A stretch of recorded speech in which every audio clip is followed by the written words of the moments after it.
Pembagian yang kedua dari macam-macam isim ditinjau dari khusus dan umumnya, yaitu namanya adalah isim ma'rifah. Yang dimaksud dengan isim ma'rifah adalah kullu ismin yadullu ala syai'in muayyanin, yaitu setiap isim yang menunjukkan ia atas sesuatu yang tertentu. Jadi isim ma'rifah adalah tentunya merujuk pada sesuatu yang telah tertentu, yang khusus, kata benda khusus yang sudah jelas rujukannya pada sesuatu itu. Misalnya Muhammadun, ya kah? Nama orang. Jelas, oh namanya itu yang dimaksud itu adalah orangnya itu adalah Muhammad misalnya. Al-insanu, orang itu, ada insan kan manusia yang itu ada alif lamnya. Misalnya hazal asadu, nah singa yang ini kan singa banyak. Nah, alif lam didapatkan dengan haza. Haza itu kan isim isyarah, itu ma'rifah. Alif lamnya ma'rifah juga. Karena ada alif lamnya itu menjadi ma'rifahnya. Misalnya Zahratul Zahratul banafsaji misalnya. Bunga ungu. Nah, bunganya yang mana? Oh, bunganya yang ungu itu. Zahratul banafsaji misalnya. Nah, contoh-contoh itu merupakan adalah isim ma'rifah karena kesemuanya itu adalah kata atau kalimat isim yang sudah tertentu pada suatu kata tertentu yang sudah jelas maknanya. Sederhananya isim ma'rifah ini adalah isim yang bisa dimasuki alif lam. Nah, yaitu berlawanan dengan isim nakirah. Kalau isim nakirah itu tandanya bertanwin. Kalau isim ma'rifah itu salah satunya yaitu tandanya beralif lam. Karena kan setiap beralif lam tidak boleh bertanwin, setiap bertanwin tidak boleh beralif lam dalam satu kalimat isim. Isim ma'rifah ini terbagi menjadi 6 macam, 6 golongan. Yang pertama adalah isim dhamir. Yang pertama al-mudmaru, isim dhamir. Yang kedua isim alam, nama orang, nama benda. Yang ketiga isim isyarah, al-isyarah, kata tunjuk. Yang keempat isim mausul, kata sambung. Yang kelima al-mu'arrafu bil alifi wal lam, yang dima'rifahkan dengan sebab alif dan lam. Yang keenam al-idhafatu ilaihim, yaitu beridapat kepada yang 5 tadi, beridapat kepada dhamir, beridapat kepada isim alam, beridapat kepada isim isyarah, beridapat kepada isim mausul, dan beridapat kepada isim yang beralif lam. Yang pertama, kita masuk ke pembagian isim ma'rifah yang pertama, yaitu isim dhamir, al-mudmaru, isim dhamir. Yang dimaksud dengan isim dhamir adalah bahasa Indonesianya itu adalah kata ganti. Menurut bahasa adalah kata ganti. Menurut istilah, menurut terminologi bahasa Arab, yang dimaksud dengan dhamir adalah isim yang ma'rifah. Salah satu daripada isim yang ma'rifah yaitu isim dhamir, yang fungsinya itu sebagai kata ganti kalimat. Nah, bahasa Indonesianya aku, kita, kami, dia, mereka, dan lain-lain. Itu yang dimaksud dengan dhamir, kata ganti. Jadi yang dimaksud dengan isim dhamir dalam bahasa Arab, kaidah bahasa Arab adalah ad-dhamiru huwa ismun ma'rifatun yadullu 'alal mutakallimi awil mukhatabi awil ghaib.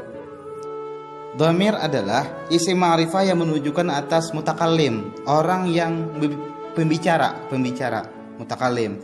Awil mukhatab atau orang yang diajak bicara. Al mukhatab lawan bicara kita.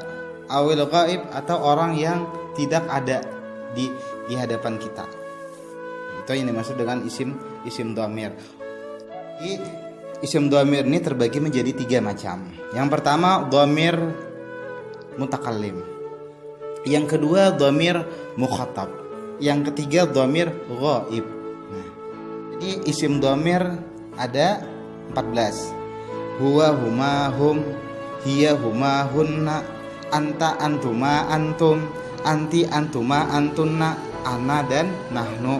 Ada 14. 14 dhamir ini mengandung 3 jenis dhamir. Dhamir mutakallim, dhamir mukhatab, dan dhamir ghaib. Yang pertama, dhamir mutakallim. Arti dhamir mutakallim adalah dhamir atau kata ganti orang pertama atau pembicara. Berarti kita nih yang berbicara, baik sendiri maupun berserta orang banyak. Kalau sendiri kita menggunakan dhamir ana. Misal, ana shaimun, aku sedang puasa misalnya. Kalaunya kita sebagai pembicara mewakili teman-teman, nahnu shaimun, kami lagi puasa. Jadi penggunaan dhamir ana dan nahnu ini adalah tergantung kepada pembicaranya. Bilanya seorang kita menggunakan dhamir ana, kalaunya banyak orang kita menggunakan dhamir nahnu. Itu kata ganti pertama. Orang pertama namanya bahasa Arabnya dhamir mutakallim. Yang kedua namanya dhamir mukhatab. Arti dhamir mukhatab adalah kata ganti orang kedua, yaitu orang yang diajak bicara, yang ada di hadapan kita, itu mukhatab. Nah, dhamir mukhatab ini dari yang 14 itu adalah anta antuma antum, anti antuma antunna. Ada 6. Anta engkau laki-laki, antuma engkau 2 orang laki-laki, antum kalian beberapa orang laki-laki, anti engkau seorang perempuan, antuma engkau 2 orang perempuan, antunna kalian beberapa orang perempuan. Nah itu dikelompokkan menjadi kata ganti orang kedua, yaitu dhamir mukhatab. Yang ketiga namanya dhamir ghaib, orangnya tidak ada yang dibicarakan. Nah itu kata ganti orang ketiga, orangnya tidak ada. Artinya orang yang dibicarakan itu tidak ada. Mereka ini ada jumlahnya berapa? 6. Huwa huma hum, hiya huma hunna. Huwa dia seorang laki-laki, huma dia 2 orang laki-laki, hum mereka beberapa orang laki-laki, hiya dia seorang perempuan, huma dia 2 orang perempuan, hum mereka beberapa hunna mereka beberapa orang perempuan. Nah itulah penjelasan tentang isim dhamir, ada yang 14. Jadi dhamir kalau mulai atas, mulai huwa, dhamir ghaib ada 6, huwa huma hum, hiya huma hunna. Dhamir mukhatab ada 6, anta antuma antum, anti antuma antunna. Dhamir mutakallim ada 2. Nah, ada dhamir mutakallim, dhamir mutakallim wahdah, ada dhamir mutakallim ma'al ghair. Dhamir mutakallim ada 2, yaitu ana, dhamir mutakallim wahdah. Yang kedua dhamir mutakallim ghairi, yaitu nahnu. Isim dhamir ini terbagi menjadi 3 kelompok. Yang pertama namanya adalah dhamir munfasil. Yang kedua dhamir muttasil. Yang ketiga namanya dhamir mustatir. Jadi dhamir ada 3, dhamir dhamir munfasil, dhamir muttasil, dan dhamir mustatir. Ketiga macam dhamir ini kita akan bahas, kita akan kupas secara satu persatu. Yang pertama adalah dhamir munfasil. Dhamir munfasil adalah jenis dhamir yang penulisannya itu terpisah dengan kata yang lainnya, jadinya sendiri, kada bersambung dengan yang lainnya. Iya itu yang 14 tadi, yang kita sudah bicarakan tadi, mulai huwa sampai nahnu. Jadi huwa huma hum, hiya huma hunna, anta antuma antum, anti antuma antunna, ana nahnu. 14 damir itu namanya damir munfasil. Kada boleh disambung-sambung, tidak boleh disambung-sambung dengan kalimat selanjutnya. Itu satu kata yang harus terpisah. Huwa huma hum itu lil ghaib, orang ketiga, putra. Nah, orang ketiga laki-laki. Hiya huma hunna itu orang ketiga perempuan. Anta antuma antum itu lil mukhatab, orang kedua untuk laki-laki. Anti antuma antunna itu lil mukhatabah, orang kedua perempuan. Ana dan nahnu yaitu lil mutakallim, yaitu orang pertama baik laki-laki maupun perempuan yang sudah kita bicarakan tadi di awal. Kita contohkan kalimat dhamir munfasil dalam kalam yang sempurna. Huwa ustazun, dia seorang ustaz. Nah, kalimat huwa di situ dhamir munfasil, kalau tidak boleh digabungkan huwa dengan ustaz. Atau hum asatizu, mereka adalah guru-guru. Kada boleh digabung-gabungkan antara hum dengan asatiz. Itu hum itu termasuk dhamir munfasil.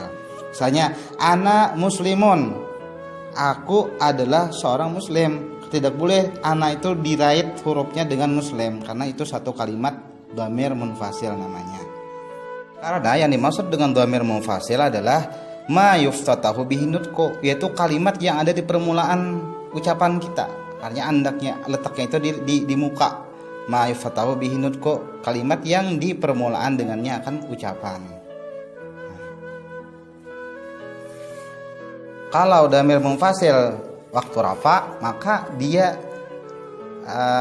bentuknya seperti yang di atas tadi, huwa huma hum, hiya huma hunna, anta antuma antum, anti antuma antunna, ana nahnu.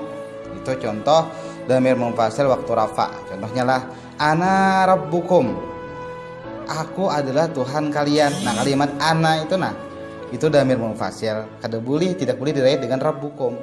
Misalnya nahnul warithuna, kami adalah pewaris-pewaris. Anta maulana, engkau adalah Tuhan kami. Anta lan maulana kada boleh digabung. Wa huwa rabbuna, misalnya dia adalah Tuhan kita. Nah, huwa dan rabbuna tidak boleh disambung. Itu waktu rafa. Waktu nasab contohnya dhamir munfasil. Iyyahu, iyyahuma, iyyahum, iyyaha, iyyahuma, iyyahunna. Iyyaka, iyyakuma, iyyakum, iyyaki, iyyakuma, iyyakunna, iyyaya, iyyana. Nah, itu dhamir munfasil waktu nasab. Contohnya dalam kalimat iyyaka na'budu wa iyyaka nasta'in. Hanya kepada kamulah, hanya kepada engkaulah kami menyembah, dan hanya kepada engkaulah kami mohon pertolongan. Nah, itu contoh dhamir munfasil waktu rafa dan waktu nasab.